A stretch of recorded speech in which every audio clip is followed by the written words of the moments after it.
La Guerra de las Malvinas.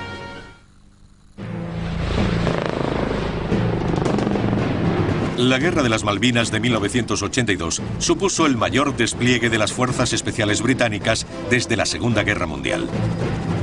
El Special Air Service, SAS, el Escuadrón Especial Anfibio, SBS, y la Unidad de Guerra en Montaña y Zona Ártica de los Marines Reales llevaron a cabo incursiones espectaculares durante la guerra. Una de las de mayor éxito fue el ataque del escuadrón D del SAS al aeródromo argentino de Isla Bordón.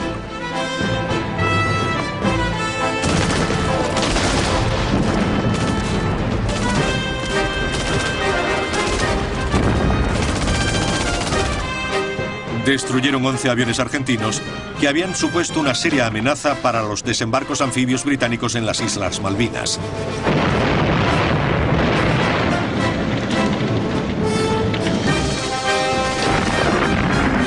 El ataque fue un ejemplo clásico del lema del SAS: quien arriesga, gana. Situadas al sur del Atlántico, las Islas Malvinas han sido objeto de disputa entre Gran Bretaña y Argentina desde el asentamiento británico en la zona en 1833.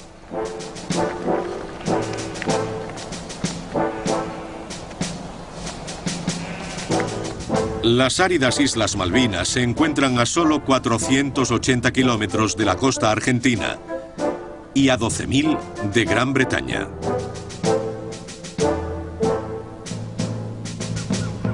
A comienzos de la década de 1980, sus 1.800 habitantes eran incondicionalmente británicos y se oponían firmemente a cualquier relación con Argentina. En 1982, la junta militar que llevaba varios años gobernando Argentina era cada vez más impopular. En una guerra sucia contra los grupos de izquierda, más de 3.000 ciudadanos argentinos habían desaparecido sin dejar rastro. La economía estaba en ruinas y la inflación se disparaba a más del 600%.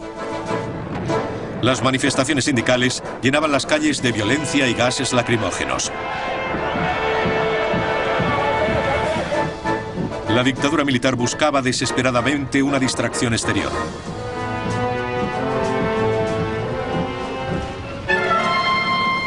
Y la encontró el 19 de marzo de 1982, cuando unos trabajadores argentinos comenzaron a desmantelar viejos edificios en las Georgias del Sur, de posesión británica, a unos 1.500 kilómetros al sudeste de las Malvinas. Les acompañaban algunos soldados argentinos que izaron ilegalmente la bandera de su país. Los británicos exigieron arriarla y la retirada de las tropas. Ante el incumplimiento, el buque Endurance fue enviado desde las Malvinas hasta las Georgias del Sur para eliminar toda presencia militar argentina. Los gobernantes argentinos tomaron esta intervención por una acción de guerra. El 2 de abril, más de 700 infantes de marina argentinos desembarcaron en las Malvinas y doblegaron a la pequeña guarnición de 67 soldados de marines reales que protegía las islas.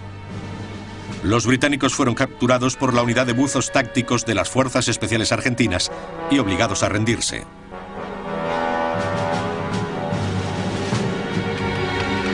Al día siguiente, fuerzas argentinas tomaron la isla Georgia del Sur con la fuerte resistencia de la guarnición de solo 22 hombres de los marines reales destinados allí. El pueblo argentino estaba entusiasmado con la ocupación militar de las Malvinas. En un increíble giro, la odiada junta militar pasó a ser muy popular. En Londres, el gobierno de Margaret Thatcher reaccionó rápidamente. British sovereign territory has been invaded by a foreign power. The government has now decided that a large task force will sail as soon as all preparations are complete. En el transcurso de una semana, 100 buques y miles de hombres estaban preparados para la guerra.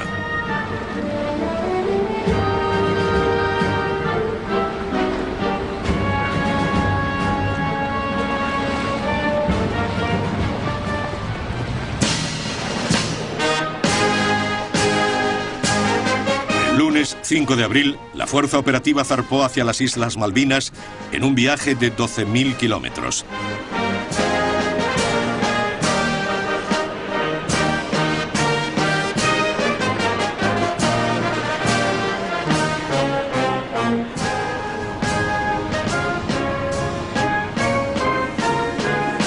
ella viajaba el cuartel general del 22 Regimiento del SAS, unidad de fuerzas especiales de élite de Gran Bretaña, al mando del teniente coronel Michael Rose. Solo 2 meses antes, el SAS había iniciado planes de contingencia para operaciones en las Malvinas. Pero no se vislumbró una situación en la que fuera necesario su despliegue en las islas. Ahora las tropas ensayaban sus técnicas mientras que la fuerza se dirigía al sur.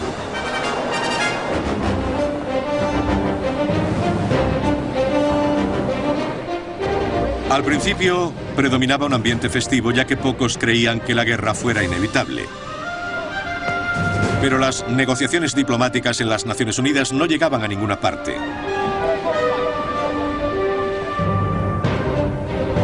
El 5 de abril, el escuadrón D del SAS se adelantó hasta la base estadounidense de la isla Ascensión, cerca del Ecuador.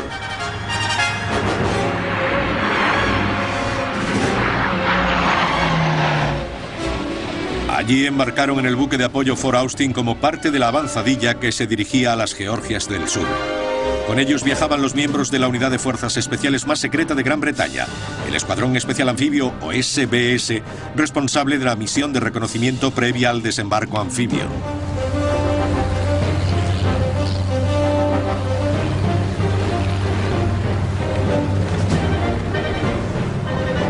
Mientras tanto, submarinos nucleares de la Marina Británica ya se encontraban patrullando el Atlántico Sur.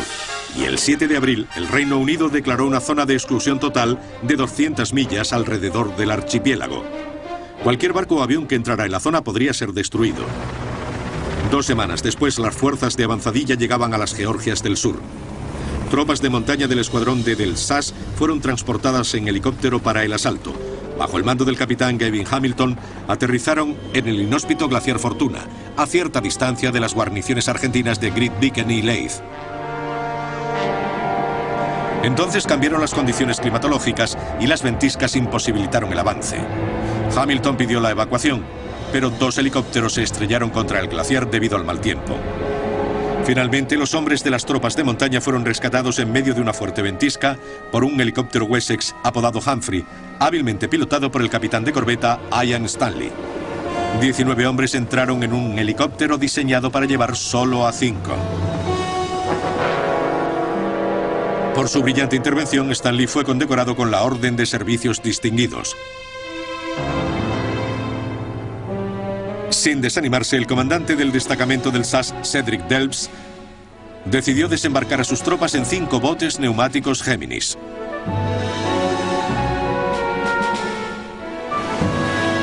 Pero los motores fuera borda no servían en aguas tan agitadas. 2 de los botes fueron barridos por los fuertes vientos. La dotación de uno de ellos logró llegar hasta la orilla y ocultarse. La otra fue rescatada por Ian Stanley en su helicóptero Humphrey. Mientras tanto, la segunda sección del Escuadrón Especial Anfibio era infiltrada en las Georgias del Sur mediante helicóptero, donde mantenía al enemigo bajo vigilancia. El submarino argentino Santa Fe fue detectado en la zona. La flotilla británica se dispersó. Despegaron helicópteros armados con cargas de profundidad y misiles y atacaron al Santa Fe, que había salido a la superficie. El submarino consiguió navegar hasta el puerto, donde se hundió. Una vez eliminada la amenaza, los barcos de la Marina Británica regresaron. El comandante Guy Sheridan, al frente de la compañía M de los Marines Reales, y su homólogo del SAS, el comandante Delves, decidieron montar otro ataque desde helicópteros, esta vez apoyados por la artillería naval de las fragatas Antrim, Brilliant y Plymouth. Una vez en tierra, avanzaron rápidamente sobre Great Beacon. El 25 de abril se rindieron los argentinos. Fue una victoria pequeña, pero significativa, y el gobierno no tardó en sacarle provecho.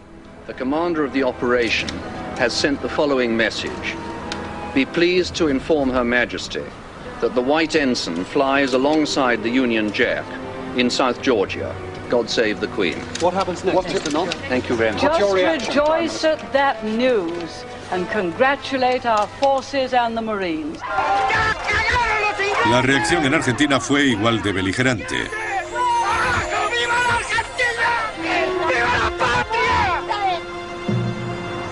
Mientras, el escuadrón G del SAS había volado desde el Reino Unido hasta Isla Ascensión. Su tarea eran las misiones secretas de reconocimiento, mientras el escuadrón D se dedicaba a algunas acciones ofensivas. Desde Isla Ascensión, el escuadrón se unió a la fuerza operativa.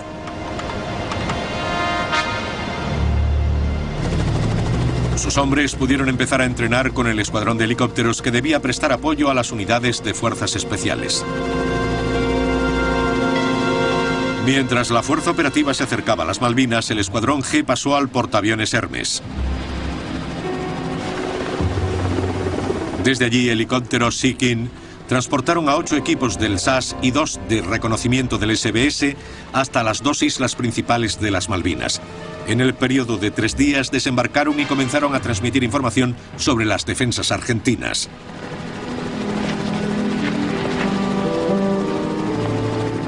Solo un mes después de la ocupación, la campaña para recuperar las Malvinas estaba a punto de comenzar.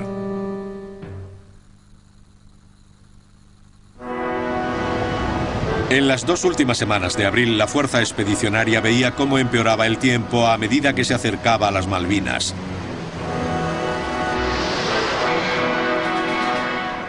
Mientras el secretario de Estado norteamericano Alexander Haig llevó a cabo una agotadora gira diplomática entre Londres y Buenos Aires en un intento de evitar un conflicto abierto. Pero ni el pueblo argentino ni la dictadura militar estaban dispuestos a ceder. En Buenos Aires se celebraban grandes manifestaciones patrióticas para celebrar la incorporación de las Malvinas a la madre patria. En Londres, Haig descubrió que la palabra compromiso no estaba en el vocabulario de Margaret Thatcher. Mientras los británicos se preparaban para la guerra, Estados Unidos se vio obligado a elegir entre su mayor aliado europeo y su principal socio sudamericano. It's a very difficult situation for the United States because we're friends with both of the countries engaged in this dispute. And we stand ready to do anything we can to help them, and what we hope for and would like to help in doing is have a peaceful resolution of this with no forceful action or no bloodshed. Los estadounidenses eligieron apoyar al Reino Unido suministrándole vital información de satélites y algunos de los más modernos equipos militares, incluyendo los misiles aire-aire Sidewinder. La notable combinación de los Sidewinder y los Sea Harriers desempeñó un papel crucial para la superioridad aérea británica en las Malvinas y, gracias a ella, poder ganar la guerra.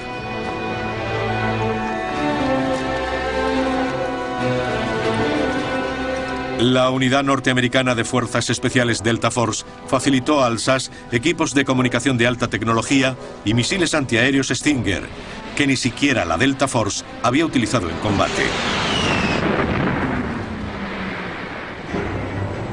Mientras los argentinos reforzaban su presencia militar en las islas.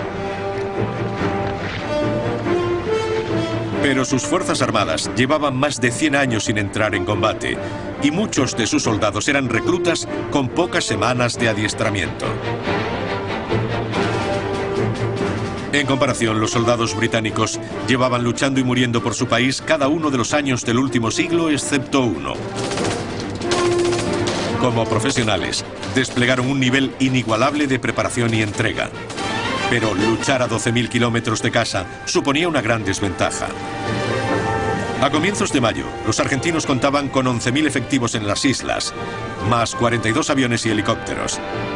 Estaban bien equipados con potente artillería y morteros, numerosas armas antiaéreas y misiles, así como con modernos sistemas de comunicación y equipos de guerra electrónica. Los comandos del SAS y el SBS montaron puestos de observación en las islas desde los cuales podían vigilar el número y la disposición de las tropas argentinas. Durante más de un mes, los observadores permanecen inmóviles y en silencio en sus puestos, vigilando las posiciones argentinas bajo un tiempo inclemente, sin abrigo y con poca comida. La información que transmitían a la fuerza operativa era crucial para determinar dónde se podrían efectuar los desembarcos anfibios.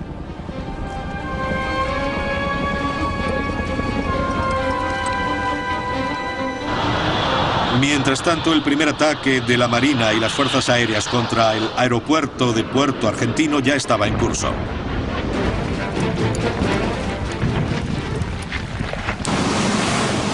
La tensión subió el 2 de mayo cuando el submarino nuclear británico Conqueror detectó al crucero argentino General Belgrano y su escolta justo al borde de la zona de exclusión total de 200 millas impuesta por el Reino Unido. A pesar de que los argentinos no estaban violando la zona, el gabinete de guerra británico decidió que sus armas suponían una amenaza potencial para la fuerza operativa. El general Belgrano fue torpedeado y hundido. 321 hombres perdieron la vida. La guerra había comenzado. Con los portaaviones de la Fuerza Expedicionaria a solo 250 millas al noreste de las Malvinas, los argentinos no tardaron en preparar su venganza. El 4 de mayo, un par de cazabombarderos Super Étendard de fabricación francesa despegaron de Argentina. Iban armados con misiles antibuque Exocet, también franceses. Volando por debajo de la cota de detección del radar, los aviones se aproximaron a la fuerza operativa a gran velocidad.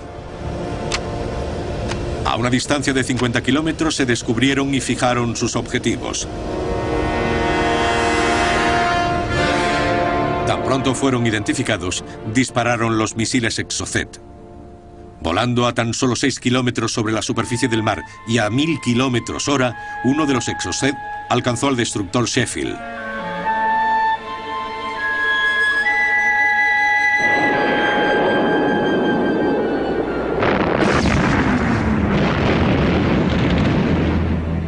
Veinte hombres murieron y el brillante Chef se convirtió en un casco en llamas inutilizado.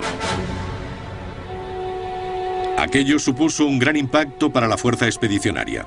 Si uno de los portaaviones, el Invencible o el Hermes, resultaba dañado o hundido, el desembarco anfibio sería imposible y la guerra se perdería.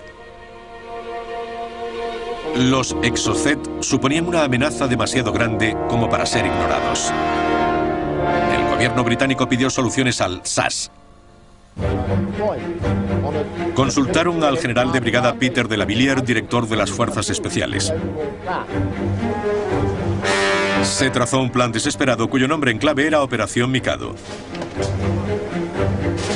Requería que el escuadrón B del SAS volara desde Isla Ascensión en 2 aviones de transporte C-130 hasta la base aérea de Río Grande, donde se creía que estaban estacionados los Super Étendard, para destruir los aviones y eliminar a los pilotos en la sala de oficiales. El plan fue recibido con incredulidad por parte del escuadrón y cuando su comandante John Moss se quejó de sus deficiencias, fue relevado rápidamente. Muchos miembros del escuadrón comenzaron a escribir sus testamentos ya que consideraban la Operación Mikado una misión suicida. Sin embargo, casi todos accedieron a ir. Bajo un nuevo comandante, el escuadrón B partió de Isla Ascensión para recibir entrenamiento intensivo como preparación al ataque. Por suerte, prevaleció un consejo más sabio. El gobierno británico se dio cuenta de las implicaciones políticas y militares de una catastrófica incursión del SAS en Argentina, y la Operación Mikado fue cancelada. No obstante, el Reino Unido contaba con algunos equipos de fuerzas especiales que ya estaban operando de forma encubierta en Argentina.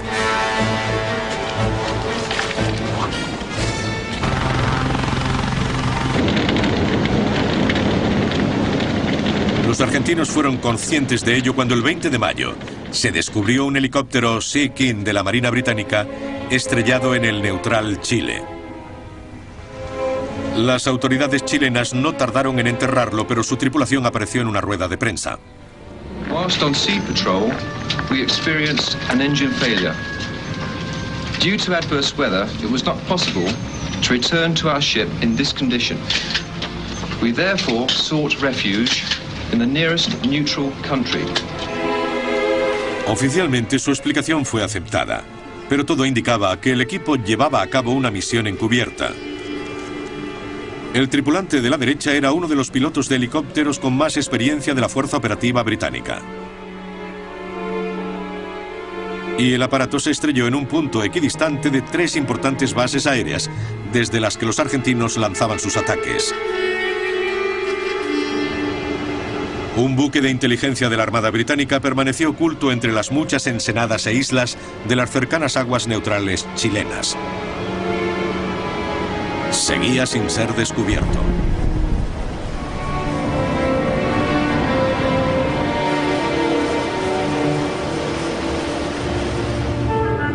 Sin embargo, los Exocet seguían siendo un grave problema para el Reino Unido. Finalmente, Margaret Thatcher convenció al presidente francés Mitterrand para que dejara de suministrar misiles a los argentinos, a pesar de lo estipulado en el contrato. Aquello fue un sacrificio para los franceses. El precio acordado por cada Exocet era de $450.000. Pero los argentinos estaban dispuestos a pagar $1 millón. El servicio secreto británico recibió $50 millones para la compra de todos los que hubiera en el mercado internacional de armas. Aquellos que no podían ser comprados eran saboteados. Pero los argentinos no estaban dispuestos a rendirse. A comienzos de mayo de 1982, la Fuerza Operativa Británica había conseguido la supremacía aérea sobre las Islas Malvinas.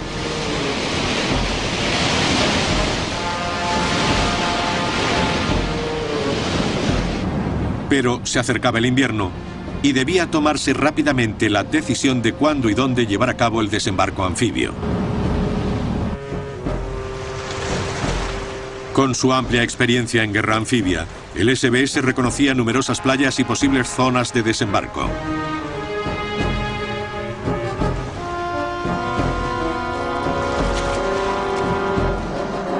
Esta es la imagen de una de las zonas de desembarco en Puerto San Carlos, que fue elegida finalmente.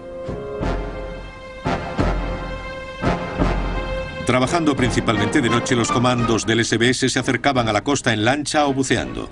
Utilizaban equipos especializados como este para registrar el perfil de las playas y determinar cuál era la más apropiada para desembarcar. A pesar de ir armados, los miembros del SBS preferían operar según su lema: más vale astucia que fuerza. Con la ayuda de la información del SBS se tomó la decisión de desembarcar en la costa oeste de Isla Soledad, en el estrecho de San Carlos. Pero el escuadrón G del SAS había identificado una amenaza potencial en la zona opuesta.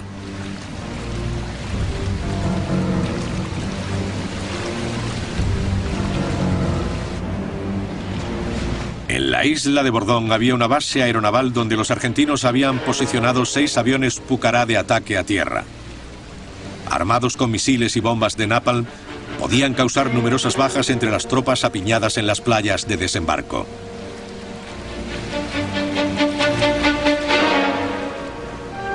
Por ello, el SAS debía eliminar esta amenaza en un intenso ataque.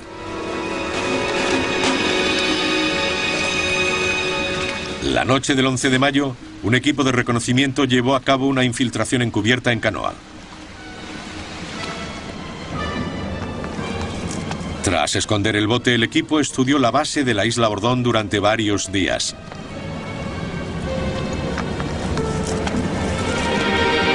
El comandante del escuadrón D, Cedric Delves, describe la misión. Era cuestión de avanzar. Lo que llamaríamos reconocimiento cercano. Lo llevaron a cabo solo 2 hombres. El fin era confirmar el objetivo. Había que acercarse mucho en busca de información detallada. Tras ello, vendría un escuadrón para atacar.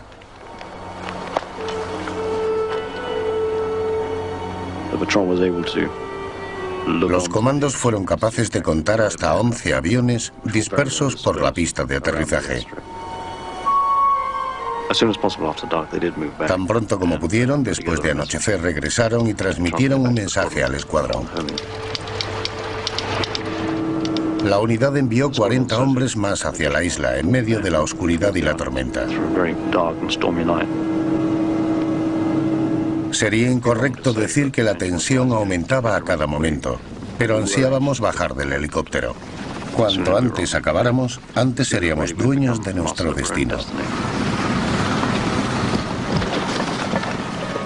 Habíamos elegido un punto de aterrizaje por detrás del objetivo, a unos 8 kilómetros, para que el enemigo no detectara nuestra llegada. Queríamos llegar lo antes posible para desembarcar rápidamente y que el helicóptero se fuera. Los comandos se adelantaron hasta la patrulla y recibieron el plan actualizado.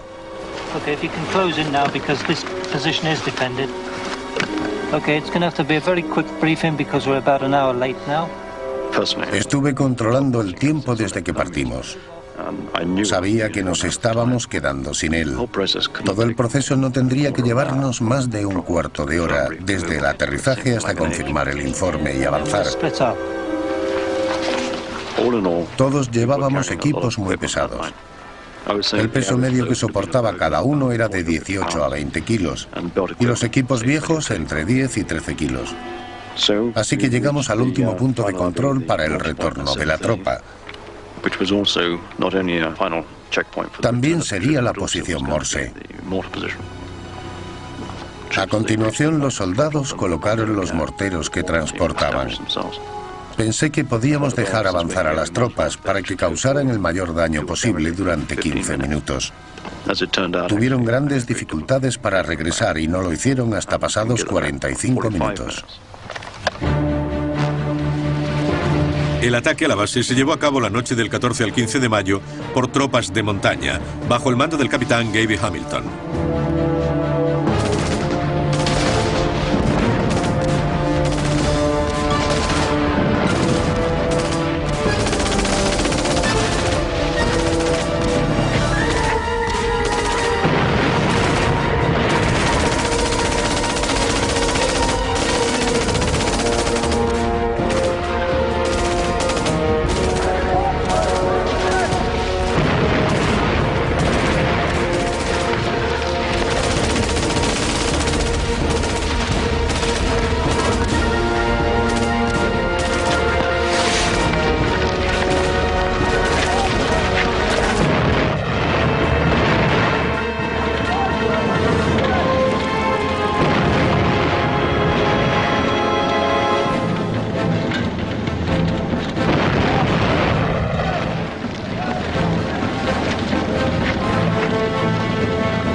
El asalto fue un éxito. Los 6 Pucará y otros 5 aviones fueron destruidos.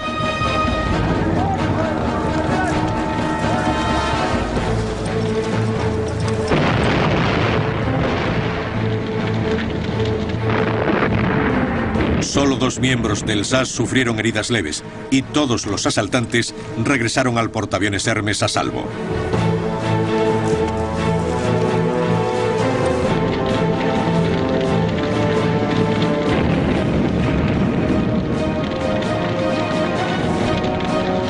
Ahora el desembarco británico podía seguir adelante al haber sido reducida la amenaza de un ataque aéreo, pero al SAS le aguardaba la tragedia.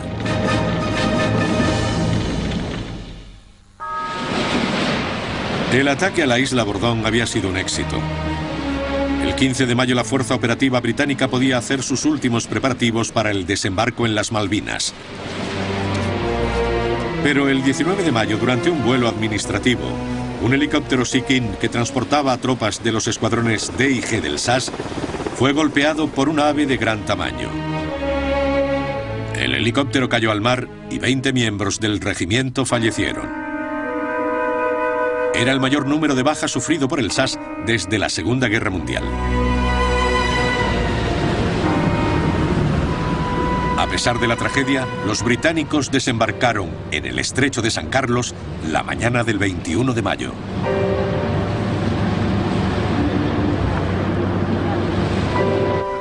En pocas horas, los soldados se encuentran a salvo en la orilla sin oposición.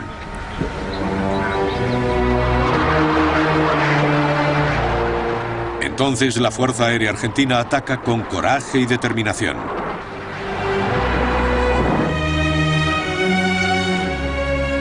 Fue una fase crítica de la guerra.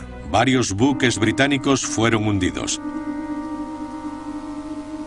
El Día Nacional de Argentina, el 25 de mayo, los Exocet se cobraron su víctima más importante hasta el momento, el enorme portacontenedores Atlantic Conveyor.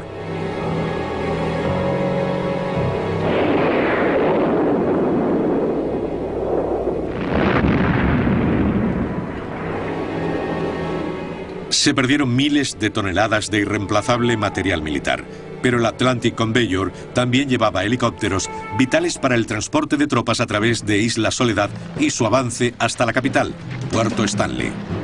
Ahora las tropas británicas tendrían que recorrer más de 80 kilómetros cargando con todo el equipo. Con la llegada del invierno y el rápido empeoramiento del tiempo, era una tarea abrumadora incluso para los soldados más preparados. Pero antes, los paracaidistas debían acabar con la guarnición argentina en Goose Green. A medida que avanzaban eran atacados por aviones Pucará. De repente, un miembro del SAS salió de su escondite entre los arbustos y disparó un misil Stinger. Uno de los Pucará cayó envuelto en llamas. Los otros huyeron y no regresaron para cubrir a sus camaradas en la batalla que se produjo a continuación.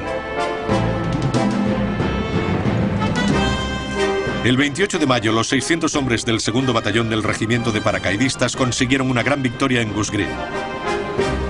Tras 14 horas de combate, la guarnición argentina de 1.200 hombres se rindió. Mientras, una patrulla del SAS había descubierto que el Monte Kent, una importante posición en una colina a tan solo 16 kilómetros al oeste de Stanley, estaba débilmente defendida por los argentinos. El teniente coronel Rose envió inmediatamente a todo el escuadrón D para tomar la posición. Durante días, el SAS libró continuos ataques hasta que llegaron los refuerzos.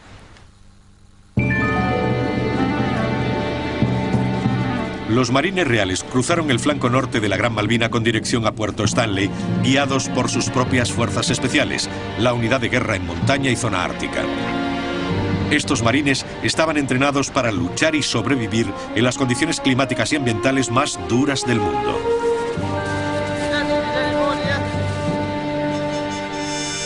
El 31 de mayo, una de las patrullas detectó una posición argentina defendida por 17 comandos de las Fuerzas Especiales de Élite en una granja aislada y desierta llamada Top Malo.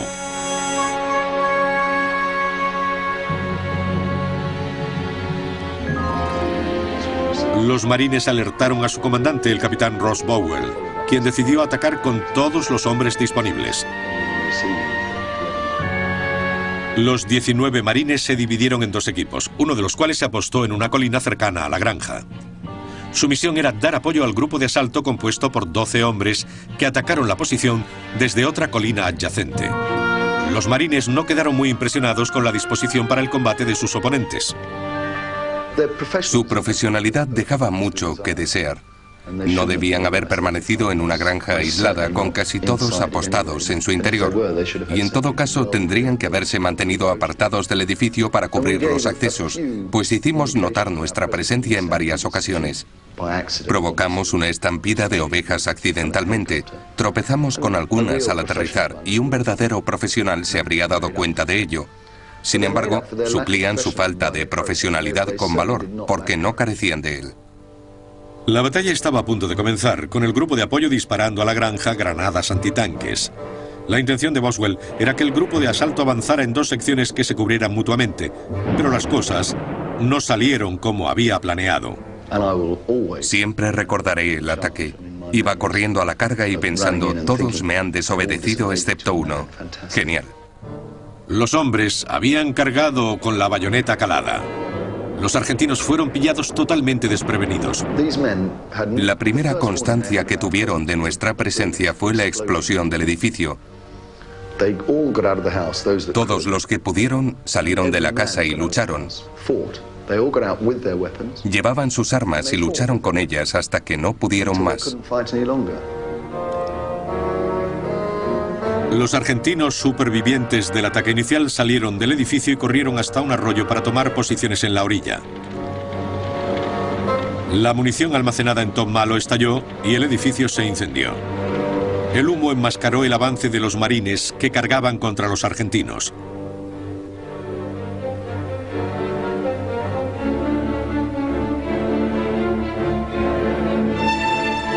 Dispararon sus lanzagranadas por encima del edificio para mermar el número de comandos argentinos que se refugiaban en la orilla del riachuelo. Dos miembros de los grupos de asalto resultaron gravemente heridos bajo el intenso intercambio de fuego.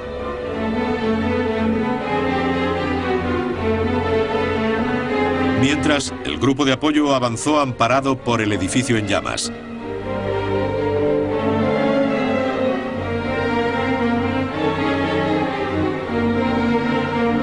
Bordearon la granja y atacaron a los argentinos por el flanco.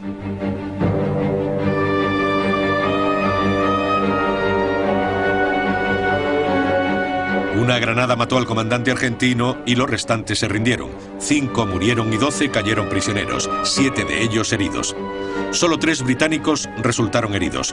En 28 minutos de combate, tropas de las Fuerzas Especiales Argentinas habían sido vencidas de modo decisivo. Tras atender a los heridos, aún quedaba una tarea: examinar el campo de batalla. Para entonces, el edificio se había derrumbado. Y aún quedaba otra tarea: inspeccionar los otros edificios. Habíamos conseguido sacar a todos de la granja y el establo, pero aún quedaba otra construcción. El retrete tenía que ser examinado. Y el hombre que estaba más cerca era MacGregor. Le grité: inspecciona el retrete. El capitán Boswell me ordenó que examinara el retrete. Creo que esperaba que fuera hacia allí, llamara a la puerta y dijera: disculpe, ¿le importaría salir y unirse a nosotros? Me di la vuelta y pensé: no voy a entrar ahí de ningún modo. Puede que haya alguien. Así que acerqué una revista ardiendo al retrete y se prendió el metano acumulado en el cubo. El retrete saltó en pedazos y todos los chicos pensaron que fue un final fantástico. Todos lanzamos gritos cuando desapareció en medio de una gran llama azul.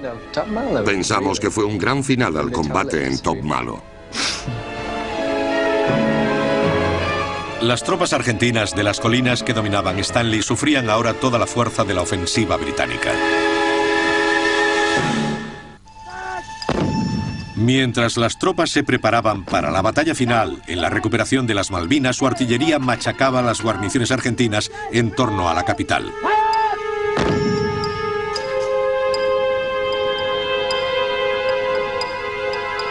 Desde finales de mayo hasta el 10 de junio, cuando comenzó la batalla por Puerto Stanley, los equipos del SAS estaban activos en Isla Soledad y en la Gran Malvina.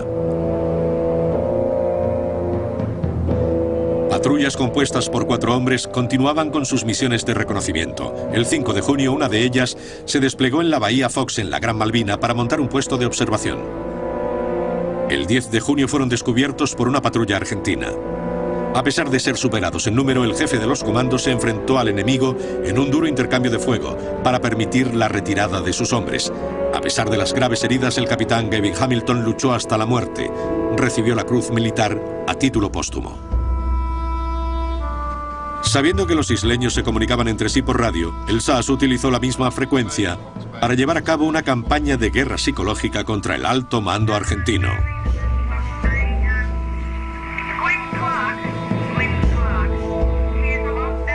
En esta etapa, solo la doctora Alison Bliney tenía permiso para utilizar la radio y poder tratar a sus pacientes. El 8 de junio, el SAS estableció su primer contacto con los argentinos a través de ella. A partir de ese momento, el SAS fue aplicando una presión creciente sobre los argentinos para que aceptaran una rendición honrosa antes de verse envueltos en la inútil batalla final por Puerto Stanley, con el inevitable resultado de bajas civiles. La noche del 13 de junio, mientras se combatía por las colinas que dominaban Puerto Stanley, el SAS y el SBS llevaron a cabo una última maniobra de distracción junto con el primer escuadrón de ataque de los Marines Reales. Tras una reunión informativa, partieron en lanchas de asalto para atacar una base logística argentina cerca de Stanley.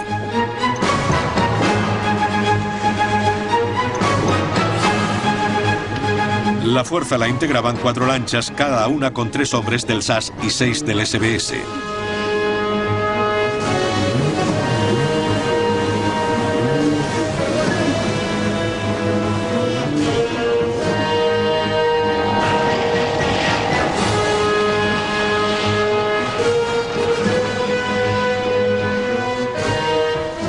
En cuanto las lanchas de asalto llegaron a la orilla, fueron alumbradas por los focos de un barco hospital argentino.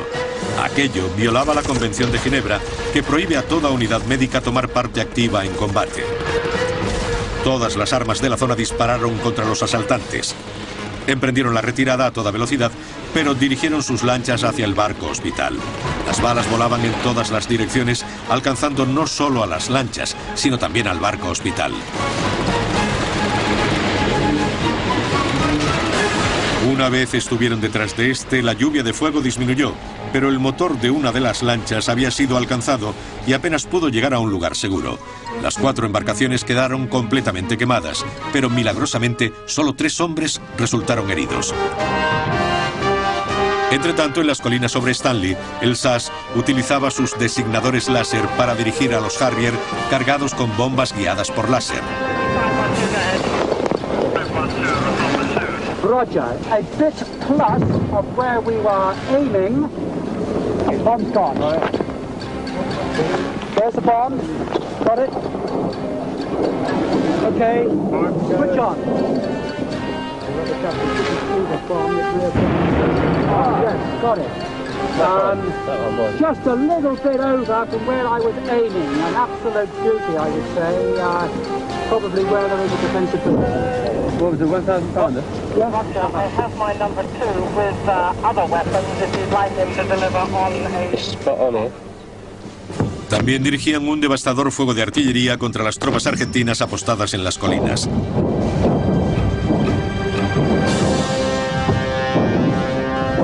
El fuego fue efectivo. La mañana del 14 de junio, la mayoría de los argentinos abandonaban sus posiciones. Los observadores del SAS detuvieron el fuego, permitiendo la retirada a los supervivientes. Ahora los argentinos estaban en plena retirada. A las 11 de la mañana del 14 de junio, el alto mando argentino contactó con el SAS para discutir los términos del alto el fuego. El teniente coronel Mike Rose subió a un helicóptero Gazelle y voló hasta Stanley. Con él iban un radiooperador del SAS y el capitán Rod Bell, un oficial de los marines que hablaba español. Tras varias horas de negociación, convencieron al general Mario Menéndez de que la rendición era la única vía posible. There is a white flag flying over Stanley. Very marvelous. El comandante de las fuerzas de tierra, el general de división Jeremy Moore, aceptó la rendición argentina a medianoche de ese mismo día. El siguiente mensaje fue enviado a Londres vía satélite. Las Islas Malvinas vuelven a estar bajo el gobierno deseado por sus habitantes. Dios salve a la reina.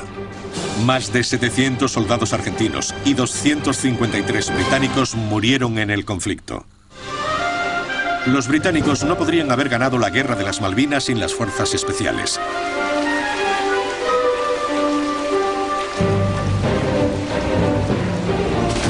Su pericia aseguró el desembarco del grueso de las tropas británicas tras un viaje de 12.000 kilómetros.